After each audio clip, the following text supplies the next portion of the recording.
할렐루야. 아멘. 반갑습니다. 반갑습니다. 자, 우리는요, 지난 2주 동안 율법과 복음에 대해서 그 주제를 가지고 말씀을 전했고요.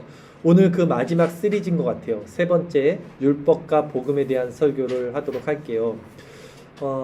처음에 제가 어떤 말씀을 전했냐면, 율법과 복음을 율법은 폐한 것이 아니라 복음 안에서 완성된다 라는 말씀을 전했고요. 지난주에는 안식일의 주인인 예수님으로 말미암아 창조의 안식, 그 상태가 이미와 아직 사이에서 우리 안에 거하고 최종적으로는 새하늘과 새 땅 가운데 이루어진다.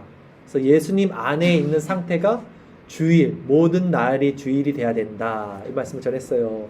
오늘 세 번째, 이 율법과 안식에 대해서 최종적으로 율법은 사랑으로 완성되어야 된다 라는 주제를 가지고 이웃사랑으로 완성되는 율법, 이웃사랑으로 완성되는 율법이란 제목으로 함께 말씀을 나누도록 하겠습니다. 본문을 함께 보겠습니다. 누가복음 6장 6절 말씀 함께 읽겠습니다. 또 다른 안식일에 예수께서 회당에 들어가사 가르치실새 거기 오른손 마른 사람이 있는지라. 오늘 본문은 이렇게 시작합니다. 안식일 논쟁이 계속되는 가운데 어느 다른 안식일이었던 것 같아요.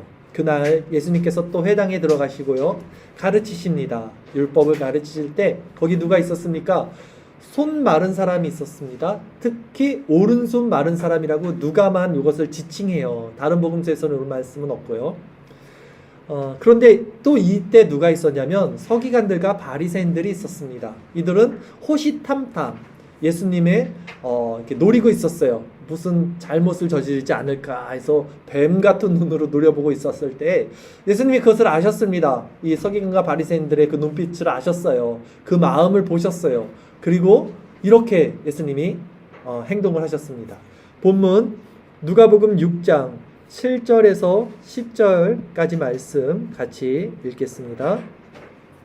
서기관과 바리새인들이 예수를 고발할 증거를 찾으려 하여 안식일에 병을 고치시는가 엿보니 예수께서 그들의 생각을 아시고 손 마른 사람에게 이르시되 일어나 한가운데 서라 하시니 그가 일어나 서거늘 예수께서 그들에게 이르시되 내가 너희에게 묻노니 안식일에 선을 행하는 것과 악을 행하는 것, 생명을 구하는 것과 죽이는 것, 어느 것이 옳으냐 하시며 무리를 둘러보시고 그 사람에게 이르시되 내 손을 내밀라 하시니 그가 그리하매 그 손이 회복된지라.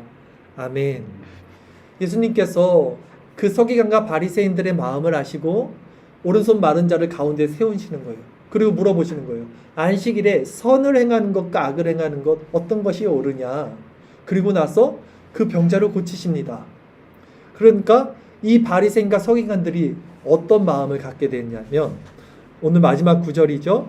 누가복음 6장 11절 말씀 같이 볼까요? 읽겠습니다. 그들은 노기가 가득하여 예수를 어떻게 할까 하고 서로 의논하니라. 아멘. 서기관과 바리새인들이 얼굴이 노기가, 화가 가득해서 그걸 감출 수가 없었어요. 그래서 이 예수를 어떻게 할까 하고 오늘 본문을 이렇게 마칩니다. 자, 오늘 본문에 나오는 이 손 마른 사람이 나오죠. 누가는 좀 정밀한 사람이었어요. 직업이 의사였죠. 그래서 이런 지칭을 굉장히 세밀하게 씁니다.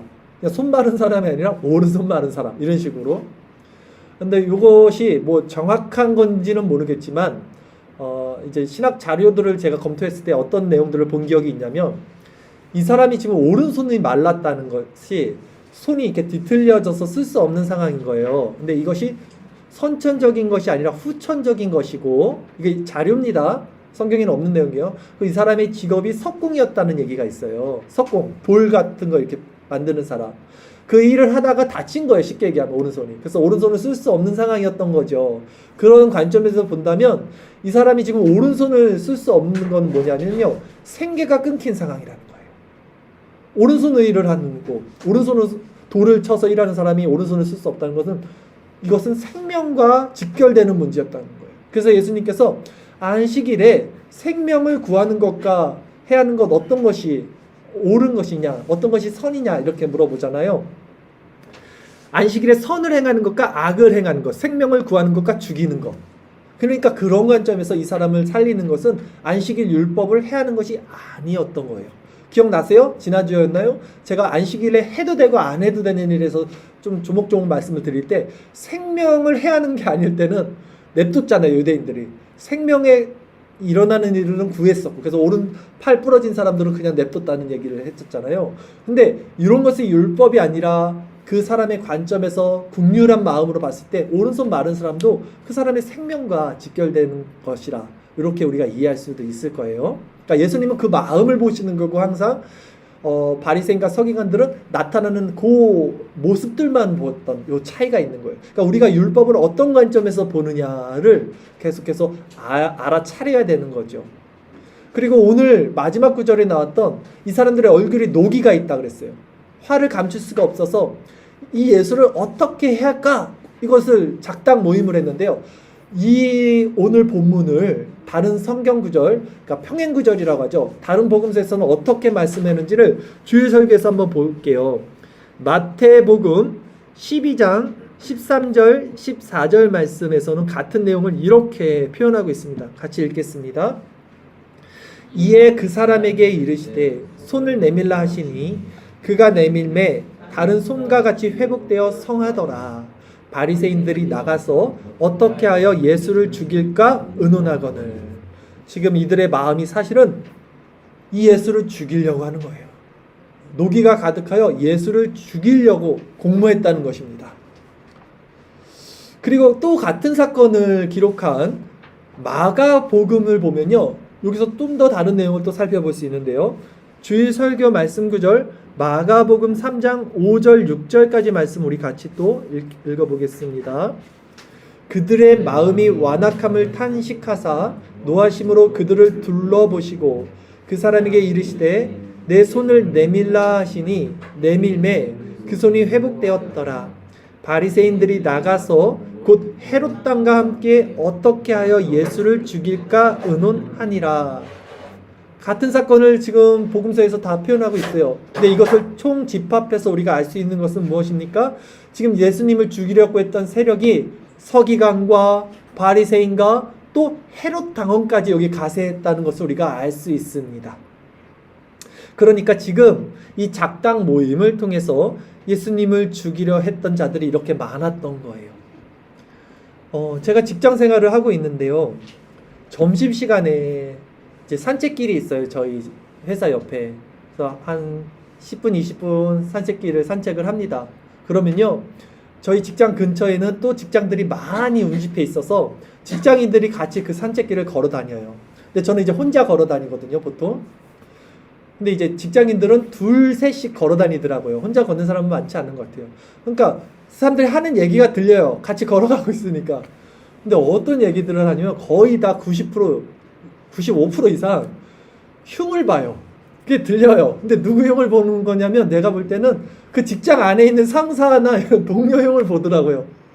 그게 들려요. 옆에서 같이 걷다 보면. 근데 이 사람들이 노기가 가득해요. 분이 있어요. 분이. 그래서 막 흉을 보는데 저는 이제 상황을 모르니까 그냥, 근데 제가 볼 땐 그들이 흉 보는 그 모습 자체가 그냥 지옥 같아요. 그 뭐 더 나쁜 사람이 있는지 없는지 제가 모르지만 그렇게 흉을 보고 서로 이게 작당 모임을 하고, 인간이 이렇다는 거예요. 인간이. 이게 지금 직장상에 있는 그들만의 문제가 아니고 본문에 나와 있는 바리새인과 서기관과 헤롯 당원의 문제가 아니고 우리도 모습이 그렇다는 거예요. 적게는 우리 가족들 연합해서 저 나쁜 놈, 우리 가족은 아닙니다. 인간이 그렇다는 거예요. 그렇죠? 학교에서 친구들도 그렇지 않아요? 우리 학생들 모이잖아요. 그러니까 영화 봐도 그렇잖아요. 악당들은 모여 다녀요. 학교에서도 예전에 그러지 않았어요? 나쁜 놈들은 무리를 모여 다니고 착한 애들은 그냥 이렇게 혼자 지내는데, 이게 악의 어떤 본성이 이렇게 작당 모임을 하고 모이고 거기서 끊이지 않고 또 흉을 본다는 거. 근데 이게 남의 얘기가 아니라 우리 인간 본성이다. 우리의 모습도 그렇지 않는가. 요 관점을 가지고 한번 생각을 해봤어요. 근데 재밌는 것은 오늘 본문에서 지금 예수님을 죽이려고 했던 세력들 중에 바리새인과 서기관들은요, 유대인들이었어요. 그리고 종교성이 있는 사람들인데 이 둘도 지금 사실은 같이 어울리는 사람들이 아니었어요. 사두개인들은요, 약간 뭐랄까 정치적인 색깔이 강한 사람들이라 부활도 믿지 않고 천사도 믿지 않고 이런 사람들이었고, 바리새인들은 완전 유대인, 100% 완전 순수 골수 분자들이었어요. 그래서 이 둘이 어울리지 않는 사람들이었고, 여기 더군다나 지금 누가 가세했었어요? 헤롯 당원은요, 아예 이들과는 물과 기름이에요. 섞일 수가 없는 사람들이었어요. 헤롯 당원은 그냥 헤롯 대왕을 따르는 추종자들이었기 때문에 종교성이 아예 없었어요. 그러니까 이 셋이 지금 어울렸다는 것이 되게 아이러니한 상황인 거예요. 그러니까 악을 도모하기 위해서는 악한 사람들은요, 재밌는 게 서로 도모합니다. 필요에 따라서, 자기 이익과 목적에 따라서는 우리 같은 편, 우리는 하나야. 그러다가도 또 수틀려서 자기 이익이 안 맞으면 이것을 바꿔버려요. 뭐 정치에서도 그런 거는 흔한 건데, 우리 세상에서도, 종교에서도 이런 것이 흔하다는 것을 우리는 오늘 본문을 통해서 살펴볼 수 있어요. 또 이런 측면에서 헤롯 대왕이 아니라 헤롯 분봉왕이었어요. 당시 헤롯 대왕은 기원 전 사람이고 그의 아들이 셋이 있었는데, 이제 분봉왕으로 했고, 예수님 당시 헤롯 왕은 이제 둘째 아들이었어요. 그러니까 그 헤롯 왕과 본디오 빌라도 아시죠? 본디오 빌라도는 이제 유대인이 아니었고 어떤 로마의 군인이었어요. 그래서 총독으로서 나왔어요. 그러니까 로마의 어떤 총독으로서 온 본디오 빌라도와 유대인 출신, 그러니까 피가 섞이긴 했었어요. 헤롯 대왕도. 근데 그 헤롯과는 또 라이벌 관계였다는 거죠. 근데도 이 둘이 맨날 싸우다가도 지금 이 예수님 사건을 두고는 친구가 됐어요. 또 이것도 같은 관점에서 살펴볼 수 있다는 거예요. 한번 볼까요? 누가복음 23장 11절 12절 두 절 말씀도 우리 같이 읽어보겠습니다. 헤롯이 그 군인들과 함께 예수를 업신여기며 희롱하고 빛난 옷을 입혀 빌라도에게 도로 보내니, 헤롯과 빌라도가 전에는 원수였으나 당일에 서로 친구가 되니라. 아멘. 그렇죠? 이 헤롯과 본디오 빌라도도요, 이렇게 물과 기름 같은 사람인데 악을 도모하는 데 있어서 이 악인들은 서로 연합한다는 특징이 있다는 말씀을 드린 것입니다.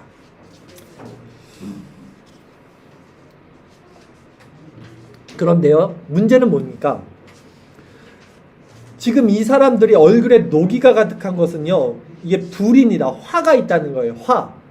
근데 이 불의 특징은 뭐냐면요, 연합하면 연합할수록 더 세력이 커지는 거예요. 불은 불끼리 서로 모입니다. 같은 속성끼리 모이는 습성들이 있어서 이 화가 모이면, 불이 더 모이면 불이 커지잖아요. 그러면 이것은 다 태워버려요. 절제가 안 되고 제어가 안 됩니다. 불이 커지면 끌 수가 없는 거예요. 이게 이 화를 갖고 있는 사람들의 특징이에요. 우리가 악한 사람들의 모임에 가담을 하면요, 처음에는 흉을 보다가 나중에 그 사람을 죽인다니까요. 그리고 그거를 걷잡을 수 없고, 그것을 걷잡을 수 없고, 나중엔 제어가 안 돼요. 스스로 제어가 안 돼요. 다 태워버립니다. 죄송해요. 예, 말씀을 진정하고 전하겠습니다. 자, 불은 불끼리 모여서 그래서 이게 폭주하죠. 그리고 다 태워서 소멸할 때까지 멈추지를 않습니다. 근데 이게 너무나 위험한 거예요. 마치 이 사람들은 제어가 되면 되는데 제어가 안 되기 때문에 마치 멸망으로 치닫는 열차와 같아요. 더 이상 이 사람들을 제어할 수 있는 것은 없다는 것입니다. 그게 무서운 거예요. 그러니까 우리가 악과 도모하면 안 되는 이유, 우리가 그 어떤 군중 심리에 빠지면 안 되고, 그런 악한 세력들과 연합해서 어떤 작당 모임, 누군가를 흉보면 안 되는 게요, 처음엔 흉이지만 나중엔 죽인다니까요. 그럼 나중엔 제어가 안 되고 절제가 안 되니까요. 내 마음에 불이 다 타서 다 이걸 태워서 죽여버릴 때까지는 멈추지가 않아요. 우리 사람 마음이요. 그러니까 남을 미워하는 마음, 남을 해하려는 마음. 근데 결국 그것이 남만 해하는 게 아니라 결국 누구를 해합니까? 우리 아까 얘기했듯이 자기 자신도 불태우는 거예요. 자기 자신 마음이 다 태워버리는 거예요. 그냥 다 죽는 거예요. 다 죽는 거. 이게 악의 특성이라고 할 수 있습니다. 성경은 이러한 분냄과 당 짓는 자들을 향해서 뭐라고 얘기하는지 우리가 함께 읽겠습니다. 주일 설교 말씀 구절이에요. 갈라디아서 5장 19절에서 21절까지 말씀을 우리 같이 읽겠습니다. 육체의 일은 분명하니 곧 음행과 더러운 것과 호색과 우상숭배와 주술과 원수 맺는 것과 분쟁과 시기와 분냄과 당짓는 것과 분열함과 이단과 투기와 술취함과 방탕함과 또 그와 같은 것들이라. 전에 너희에게 경계한 것 같이 경계하노니 이런 일을 하는 자들은 하나님의 나라를 유업으로 받지 못할 것이요. 아멘. 지금 바울이 교회에다 말합니다. 하나님의 나라를 유업으로 받지 못하는 자들에 대해서 경고하는 거예요. 근데 이 안에 뭐 분명히 많은 일들이 있어요. 음행, 호색, 더러운 거, 우상숭배, 주술, 분쟁, 시기, 그리고 뭐가 있습니까? 분냄. 오늘 노한 그 사람들의 분냄과 또 뭐가 있어요? 당짓는 거. 이 사람들은 뭐예요? 하나님의 나라를 유업으로 받지 못한다는 거예요, 여러분. 우리가 누구와 어울리고 무슨 얘기를 하는지가 너무 중요한 거예요. 아, 요 정도 흉은 괜찮겠지. 그게 나중에 불이 붙어버리면 제어가 안 된다는 거예요. 예, 여러분 꼭 기억하십시오. 악은 어떤 모양이라도 버리라 그랬어요. 선한 사람들은 어디서든지 그리스도의 그 영광을 나타내는 사람들이 되어야지 남을 흉보거나 남을 판단하거나 비판하거나 정죄하는데 동조해서는 안 되는 거예요. 그러잖아요. 당짓는 것, 분냄은 하나님 나라를 유업으로 받지 못한다라고 말씀을 하는 것입니다. 그러므로 우리가 오늘 본문을 통해서 알 수 있는 것은 무엇이냐면 이 사람들이 지금 율법을 통해서 예수님을 정죄한 거예요. 근데 이 율법이 복음 안에서 이렇게 사랑으로 귀결되지 못하면, 완성되지 못하면 이 율법은 오히려 당을 짓고 그리고 그 당을 지은 것으로 분을 내고 그래서 복음을 죽여버리는, 그래서 하나님 나라를 유업으로 받지 못한다는 것입니다. 그런데 여러분, 아이러니한 것이 뭐냐면 서기관과 바리새인들은요, 아까 말씀드렸듯이 이 사람들은요 하나님을 사랑하는 것에 있어서는 둘째가라면 서러운 사람들이었어요. 당시 이스라엘 모든 민족 가운데 우리가 성경에 지금 서기관 바리새인들이 계속 나오니까 이 사람들의 분포도가 많은 것처럼 보여지는데요, 100% 중에 정말 1%도 안 된대요. 정확한 수치는 모르겠지만 굉장히 작은 퍼센트예요. 서기관과 바리새인들이 그만큼 하나님을 정말 열심히 믿던 사람들이었어요. 나머지 90% 이상은 뭐라 하냐? 무슨 사람들이에요? 유대인들은 그냥 아마레츠라 그래요. 그 사람들을 땅의 사람들이라 그래서 오늘날 우리처럼 그냥 종교성만 갖고 있는 사람들. 그 사람들이 90% 이상이에요. 유대인들도. 근데 정말 특심을 갖고 일주일에 2번 금식하고 막 성경을 필사하고 막 율법을 지키는 사람들은 정말 소수였는데 이 사람들이었다는 거예요. 그러니까 이 사람들이 하나님을 정말 사랑한 사람들이었다는 거예요. 둘째가라면 서러운 거예요. 하나님 사랑해서.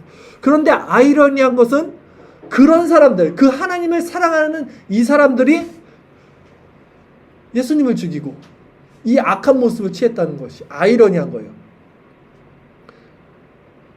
이 사람들 눈에는 예수님이 율법을 반하는 것처럼 보인 거예요. 그러니까 자기는 하나님을 사랑하기 때문에 이 율법을 반하는 예수님을 용서할 수 없었던 거예요.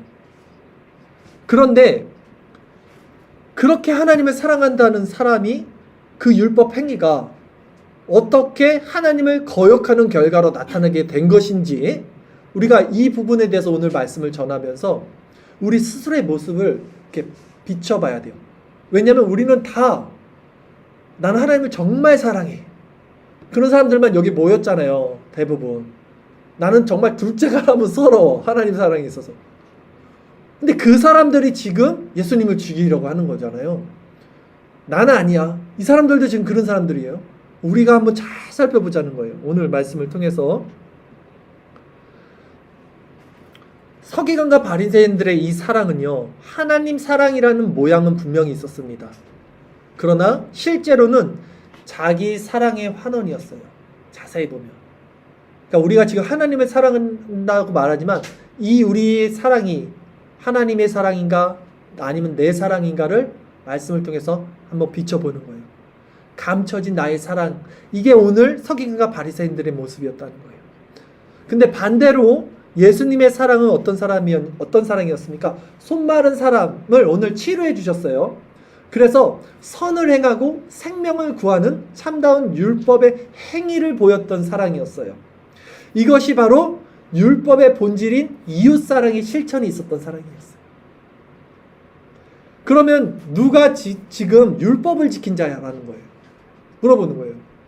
누가 진짜 율법을 지킨 자냐라는 거죠. 우리는 율법이 하나님의 사랑으로 귀결되어야 된다는 것에 대해서는 이견을 갖고 있는 사람이 아무도 없습니다. 그렇죠?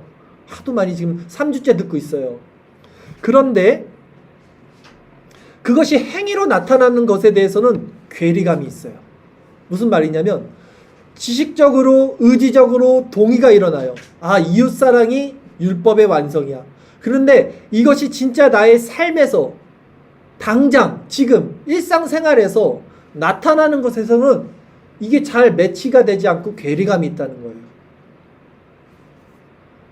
우리는 선한 사마리아인의 비유를 알 거예요. 그 이야기를 통해서 이 사실을 또 분명히 알 수 있습니다. 선한 사마리아인 이야기 뭔지 아시죠? 율법의 완성은 이웃사랑이에요. 그쵸? 율법의 완성이 이웃사랑이라고 성경이 얘기를 해요. 그러면 누가 네 이웃이냐? 라는 질문을 하는 거예요. 선한 사마리아의 비유가. 그럴 때 어떤 사람이 거반 죽어서 이제 길가에 누워 있는데 제사를 지내려 가는 제사장이 있는데 이 사람이 도와달라 그러는 거예요. 죽는 사람이. 근데 도와줘요? 안 도와줘요? 안 도와줘요. 근데 안 도와주는 이유가 뭡니까? 율법 때문에. 율법을 드리는 제사장은 이런 피 흘리는 사람 만지면 안 돼. 율법에. 죽어가는 사람 만지면 안 돼. 아, 미안해. 난 지금 하나님께 율법을 지켜야 하기 때문에 너 못 도와준다. 가요. 그 다음에 누가 나오냐면 레위인들이 나와요. 레위인은 뭡니까? 시다바리 하는 거예요. 속된 말로. 제사장을 도와줘서 제사를 도우는 사람도 마찬가지. 아, 미안해. 나 너 만질 수가 없다, 야. 그리고 가버려요. 근데 세 번째 등장한 사람이 누굽니까? 사마리아인이 나와요. 사마리아인은 누구냐면 유대인들에게 개취급당하는 사람들이에요. 율법 밖에 있는 사람들이라고 해서 아주 상종을 안 하는 사람들인데 이 어떤 그런 사람이 이 죽어가는 사람을 보고는 도와줘요. 그럼 예수님이 말하는 거예요. 누가 지금 이웃을 사랑하는 거냐? 왜? 이웃을 사랑하는 것이 율법의 완성이라며. 그러면 누가 율법을 지킨 자냐라는 것을 말하는 거예요. 이게 사마리아인의 비유잖아요. 그러니까 오늘 예수님이 그 바리새인과 서기관들이 똑같은 얘기를 하는 거예요. 서기관과 바리새인들은 어떻게 안식일날 손 마른 자를 고칠 수 있어? 율법을 어기네 하고 예수님을 죽이려고 하는데 예수님은 내가 안식일날 생명을 살리는 것이 왜 옳은 것이 아니냐? 내가 안식일날 선을 행하는데 이게 왜 율법을 지키는 것이 아니냐라고 말씀을 하신 것이죠. 자, 이런 관점에서 여러분 이제 생각해 봅시다. 여러분 우리 자신을 예를 들어서 우리 앞에 믿음이 연약한 자가 있어요. 그렇죠? 믿음이 연약한 자가 있어요. 근데 이제 우리가 그 사람을 딱 보니까 아, 율법의 칼로 이 사람을 좀 정죄를 해야 될 것 같아. 하나님의 공의로 좀 심판을 해줘야 될 것 같아. 이 사람 아무리 봐도 이것 좀 아니야. 어떻게 주일에 빠져? 예를 들면 아니 어떻게 주일날 저렇게 행동을 해? 뭐 이런 거 있잖아요. 판단 정죄가 들어간단 말이에요. 우리 안에도. 자, 그러면 그게 정말 하나님의 사랑인가? 아니면 그것이 정말 하나님의 공의의 속성에 만족하는가를 우리는 점검을 해봐야 되는 거예요. 여기서 균형을 잃어버리는 거예요. 사람들이. 제가 볼 때는 조금 성경을 아는 사람들, 열심히 신앙생활하는 사람들, 교회 오래 다닌 사람들일수록 여기서 신앙을 잃어버립니다. 균형을 잃어버려요. 오늘 본문에 나오는 서기관과 바리새인들이 오늘날로 따지면 교회 오래 다닌 사람들, 성경을 많이 하는 사람들이잖아요. 마찬가지로 우리도 내가 좀 신앙이 있다는 사람들이 이것을 가지고 남들을 판단하고 비판한단 말이죠. 좀 못한 사람들, 신앙이 연약한 사람들을 판단하고 비판하고 정죄한단 말이죠. 율법을 가지고. 그리고 이것이 하나님의 공의야 라고 말해요. 근데 그것이 정말 하나님의 공의인가? 근데 하나님의 속성 우리가 공부해서 봤지만 공의의 속성과 선하심의 속성이 있습니다. 사랑. 그러니까 공의와 사랑을 어떻게 균형을 잡고 있는지에 대해서 올바른 관점이 없어요. 그렇기 때문에 이 공의만을 가지고 재단을 해요. 막 정죄를 해요. 또 복음주의권 교회에서는 이 사랑만을 가지고 그냥 다 We are the world를 해요. 괜찮아. 다 용서할 수 있어. 다 사랑이야. 둘 다 틀린 겁니다. 이 둘의 균형을 갖고 있어야 되는 거예요. 그것을 가져야 돼요. 우리가 이런 말씀을 통해서 예배를 통해서 알아야 되죠. 자, 우리는 오히려 복음주의권 교회보다는 공의를 앞세우는 교회예요. 개혁교회는. 왜냐하면 율법을 강조해요. 우리는. 그래서 하나님의 사랑을 말하기 전에 먼저 공의를 말합니다. 그리고 이것은 옳은 거예요, 여러분. 사실은. 그러나 균형을 갖고 있는 측면에서 우리가 오늘 말씀을 살펴볼 건데 두 말씀을 한번 살펴보면서 우리가 균형을 한번 잡아볼게요.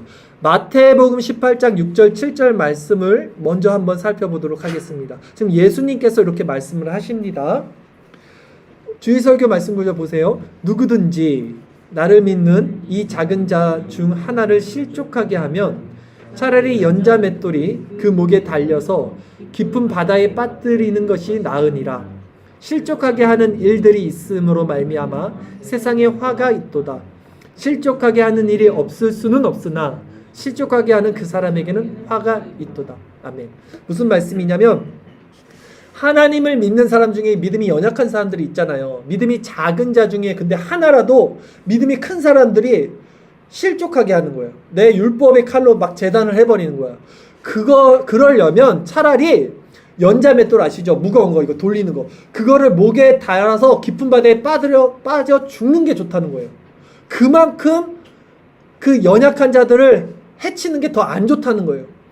하나님은 그 영혼을 너무 사랑하시는데 이 믿음 있다는 사람들이 그 영혼을 하나님이 받으셨음에도 너는 왜 이렇게 믿음 없어? 라고 말할 바에는 너 입을 막고 연자 맷돌 목에 걸고 바다에 죽어버려. 예수님이 하시는 말씀이에요. 실족하게 하는 일이 없을 수는 없으나 실족하게 하는 그 사람에게는 화가 있다는 거예요. 또 한 구절 살펴볼까요? 고린도전서 29장 20절에서 23절 말씀이에요. 좀 길지만 같이 읽겠습니다.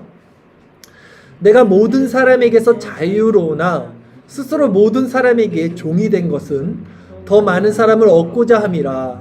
유대인들에게 내가 유대인과 같이 된 것은 유대인들을 얻고자 함이요 율법 아래에 있는 자들에게는 내가 율법 아래에 있지 아니하나 율법 아래에 있는 자같이 된 것은 율법 아래에 있는 자들을 얻고자 함이요 율법 없는 자에게는 내가 하나님께는 율법 없는 자가 아니요 도리어 그리스도의 율법 아래에 있는 자이나 율법 없는 자와 같이 된 것은 율법 없는 자들을 얻고자 함이라.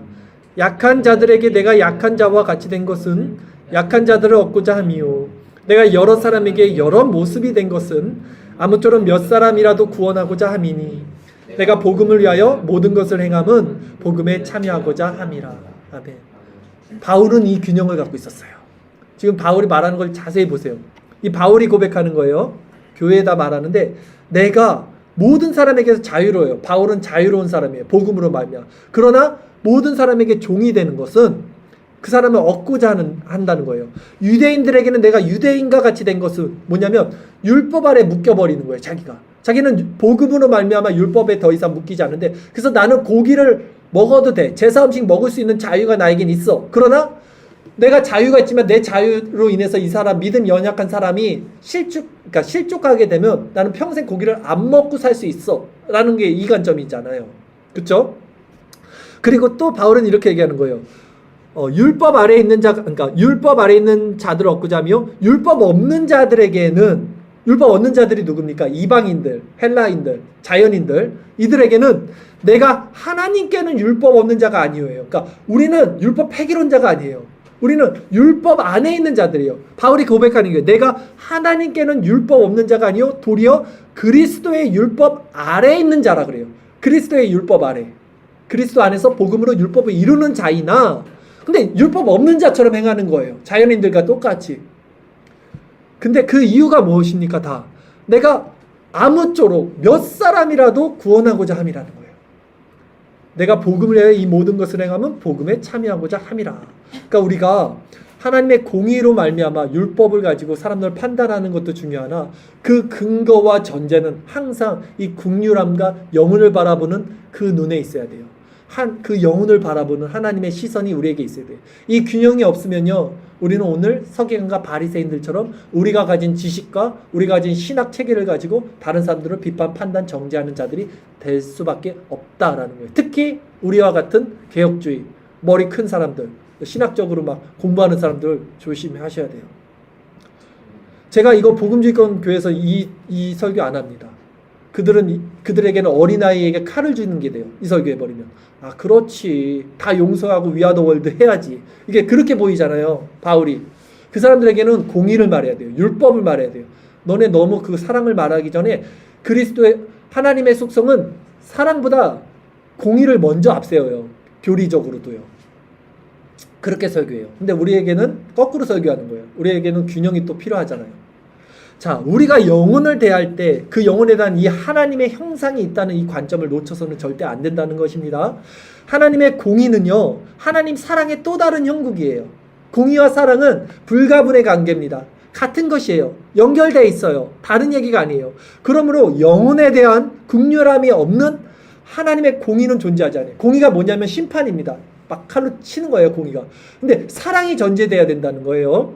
물론 하나님의 공의가 빠진 사랑 또한 존재할 수 없어요. 무조건 사랑하는 것도 인본주의적 관점인 거예요. 그러니까 이 균형을 갖고 다른 이들을 바라봐야 합니다. 그러나 당시 서기관들과 바리새인들의 문제는 뭡니까? 이 균형을 잃어버렸다는 거예요. 그리고 하나님의 공의만을 내세운 거예요, 이 사람들이 지금. 즉 율법의 잣대로 사람들을 비판, 판단, 정죄하며 그 결과 자신이 스스로 재판장의 자리에 올랐다는 거예요. 재판장은 누굽니까? 하나님이에요. 그러면 이들이 지금 누구의 자리에 올랐다는 거예요? 하나님의 자리에 올랐다. 이거 굉장히 위험한 겁니다. 이거 굉장히 하나님을 모독하는 거예요. 그러면서도 그들은 자신의 그런 행위들이 하나님을 사랑하는 마음에서 일어난 것이라고 스스로 착각하고 있었던 거예요. 그러기에 우리는 이 지점에서 이제 우리 자신의 신앙을 계속 점검해 봐야 되는 거예요. 많은 이들이요, 여러분, 하나님을 사랑한다고 하지만 그 내면의 뿌리에는 지독한 자기 사랑으로 점철되어 있습니다. 나의 행복, 나의 안위, 나의 평안, 나의 만족, 나의 구원을 위해서 신앙생활을 해요. 하나님 사랑을 결국 내가 원하는 그것을 추구하는 도구로 사용합니다. 이것을 자기의라고 해요. 이것이 감춰져 있어서 겉으로는 나도 속아요. 스스로 속아요. 내가 하나님을 사랑하고 있다고 속아요. 바리새인과 서기관이 지금 속는 거예요. 근데 이 하나님 사랑의 핵심은 자기 사랑이라는 거예요. 그렇기 때문에 이 자기 사랑으로 귀결된 신앙에서 나오는 열매는요, 하나님의 율법을 의의 무기로 치장해서 그 칼로 다른 이들을 처참하게 베어버리는 용도로 삼게 된다는 거예요. 성경을 많이 아는 자일수록, 신앙생활을 오래 한 사람일수록 이런 성향을 갖게 된다는 것이죠. 그러나 하나님으로부터 주어진 열매, 참다운 그 가지로부터 맺게 되는 이 성령의 열매는요, 자기중심적이지가 않아요. 그래서 십자가가 뭡니까, 여러분? 내가 부정되는 게 십자가잖아요. 그런데 왜 상식적으로도 생각해봐도 그 십자가에서 열리는 이 자기 사랑이 어떻게 이기적인 열매가 나올 수 있겠어요? 근데 문제는 뭡니까? 어느 누구도 자신 안에 하나님의 사랑이 없음을 인정하지 못한다는 거예요. 본문에서 서기관과 바리새인들처럼. 왜? 인간은 자기 자신의 모습을 볼 수가 없다니까요. 이게 영적인 눈이 가려져 있어요. 절대 스스로 자기 안에 있는 자기 모습을 못 봅니다.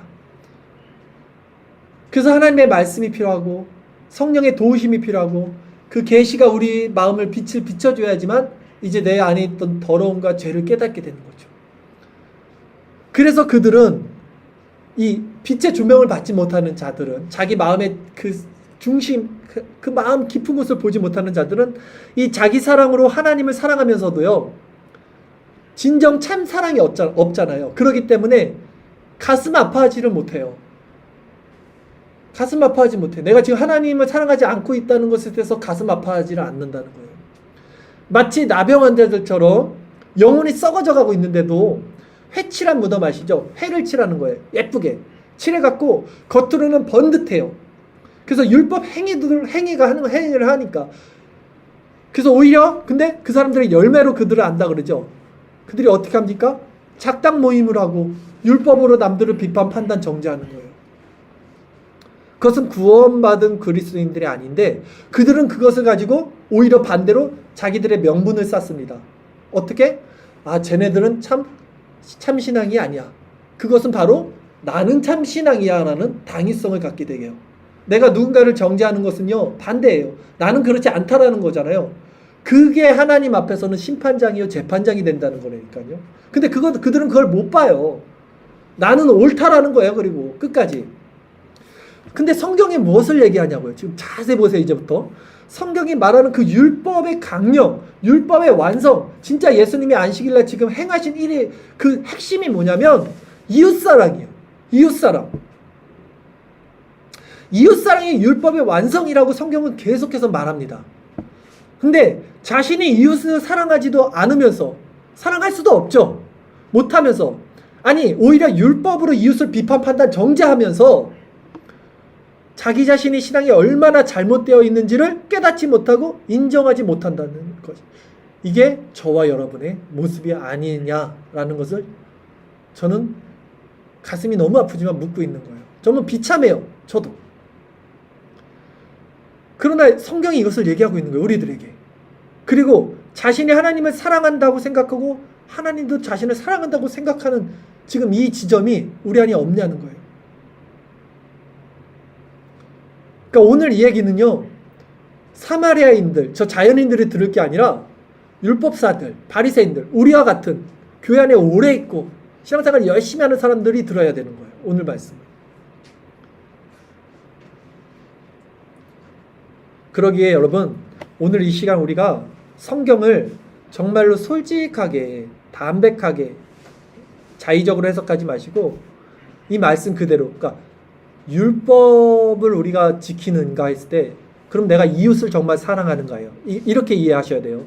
이게 율법의 완성이니까 내가 정말 이웃을 사랑하는가를 적용해 보시면 우리가 얼마나 거짓 믿음에, 얼마나 가짜 신앙에, 얼마나 위선적인 모습으로 신앙생활을 지금 하고 있는지가 여실히 드러나게 될 거예요. 그리고 마지막 날에 우리가 진짜 이 상태에서도 우리가 깨닫지 못하고 회개하지 못하고 그냥 위선적으로 신앙 행위들만 가지고 신앙생활을 하면 반드시 마지막 날에 정말 우리는 구원의 문제를 의심하지 않고 살아가죠. 나는 구원 받았다고 생각하죠. 그러나 망연자실 놀라고 그 마지막 날에 지옥불에 떨어지게 될 거라고. 그러니 우리는 두렵고 떨림으로 구원을 위해서 스스로를 점검해 주셔야 돼요. 빌립보서 2장 12절 말씀을 우리 한번 봅시다. 바울은 교회에 대해서 이렇게 말씀합니다. 그러므로 나의 사랑하는 자들아, 너희가 나 있을 때뿐 아니라 더욱 지금 나 없을 때에도 항상 복종하여 두렵고 떨림으로 너희 구원을 이루라. 아멘. 성경은 분명히 구원을 이루어 가라라고 말씀하지 너는 구원을 받았어 라고 말하는 부분도 있지만 이 균형을 분명히 얘기합니다. 이미와 아직을 분명히 얘기합니다. 제가 분명하고 확실하게 다시 한번 여러분들에게 아주 그냥 비수를 꽂아 드리는데, 저는 지금 제가 말씀드리는 이게 13살 때부터 정말 말씀드리고 싶었던 바였어요. 모든 믿는다고 하는 사람들에게 말씀드리고 싶었던 바예요. 뭐냐면 지금 우리가 읽었던 서기관들이나 바리새인들의 이 신앙 있죠. 그리고 이것이 우리들의 모습이죠. 우리가 이웃사랑이 없다면 이것이 우리들의 모습이라는 거죠. 이 자기 사랑이죠. 그리고 이것이 자기 사랑. 결국 자기를 사랑하니까 남을 사랑할 수 없는 거잖아요. 이 믿음에서는요, 절대 구원받지 못합니다. 율법의 강령인 이웃사랑이 우리 안에서 자원하는 10년 가운데 이 열매를 맺지 못하면, 이웃사랑의 열매를 맺지 못하면 우리 절대 구원받지 못해요.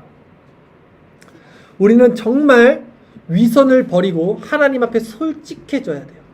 그래서 하나님 사랑이 없는 나의 비참한 마음, 이웃사랑이 없는 이 비참한 마음, 그 영혼을 바라보고 그 긍휼히 여길 수 없는 내 비참한 상태를 고백하는 것이 은혜가 돼요. 이것이 겸비된 심령이고 이것이 하나님이 받으시는 예배자의 마음이고 교회의 모습이라는 거예요. 자, 보세요. 아, 나는 정말 율법에 비춰서 이웃을 사랑할 수 없는 자구나.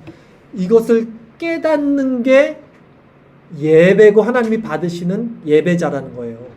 진짜 내가 이웃을 사랑해 볼게로 나가자는 것이 아니에요. 제 말이 지금. 내가 그렇게 할 수 없구나를 인정하라는 거예요. 내가 지금 진짜 그렇게 보일 수는 있어요. 행할 수는 있지만 내가 이웃을 사랑한다고 하지만 그 마음 가운데서도 자기 사랑이에요. 이것이 내 의를 세우기 위해서 남을 돕는다는 것을 보여지니까 나는 정말 그럴 수 없는 자구나. 나는 정말 철저하게 나만 사랑하는 사람이구나. 나만 이기적으로 나만 생각하는 사람이구나. 이에 대한 비통함과 겸비된 심령이 하나님 앞에 있다면 하나님은 그 자의 낮은 마음을 하나님은 그 예배를 받으신다는 거예요. 시편 51편 16절 17절 말씀에서 하나님 분명히 이렇게 말씀을 하시는 거예요. 같이 읽겠습니다. 주께서는 제사를 기뻐하지 아니하시나니 그렇지 아니하면 내가 드렸을 것이라. 주는 번제를 기뻐하지 아니하시나이다.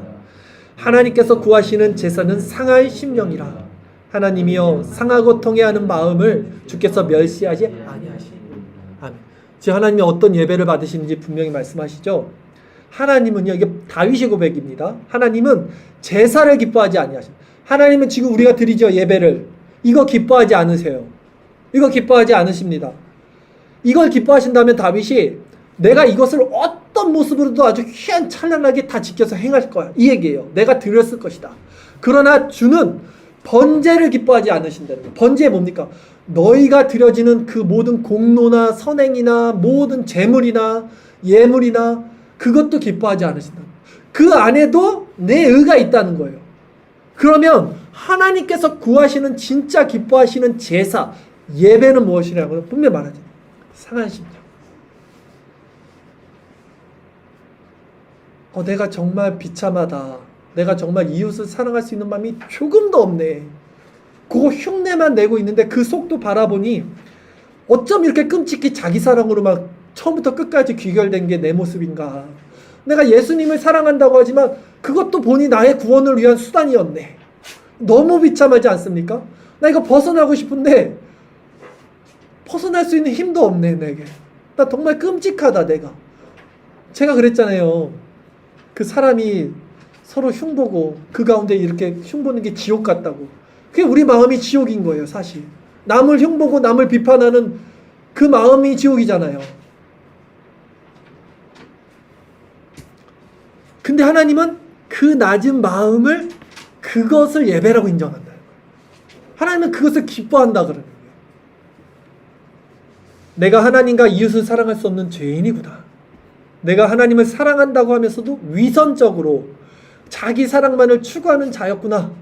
이 내 행위로 나오는 모든 이웃사랑도 결국 나 자신의 감춰진 의를 위한 연극이었구나. 내가 지금 연극하고 있구나. 하나님 앞에서, 사람들 앞에서. 이런 죄의 자각을 통해서 내 안의 죄가 하나님 앞에 발가벗겨지면서 내가 이제 죽어요. 그리고 내가 번제로 번제 아시죠? 불로 다 태워서 드려지는 것이 예배예요.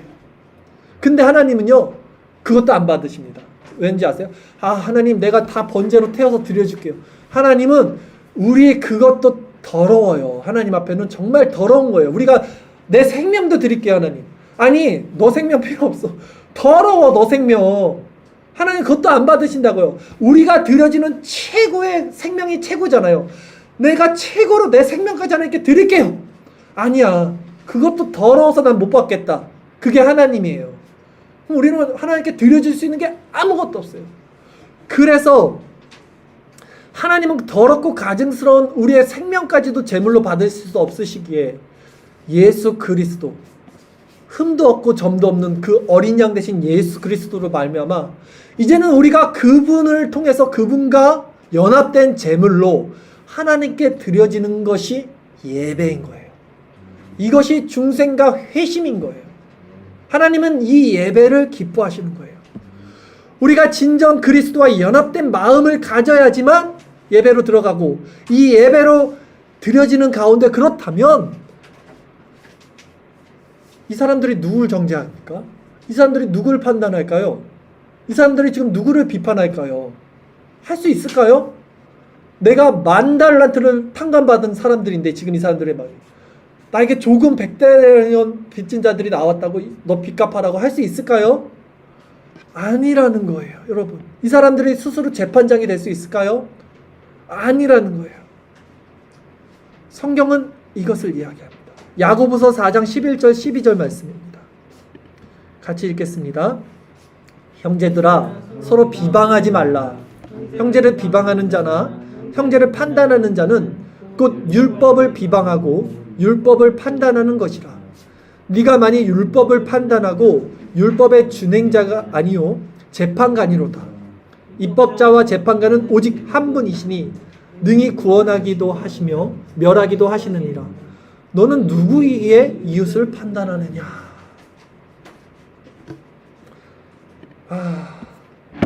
정말 비참하지 않습니까?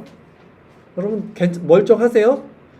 저는 쥐구멍이라도 숨고 싶은데 지금 어쩔 수 없이 설교하니까 설교를 하지만 이 말씀 앞에 제가 쥐구멍이라도 지금 숨고 싶어요.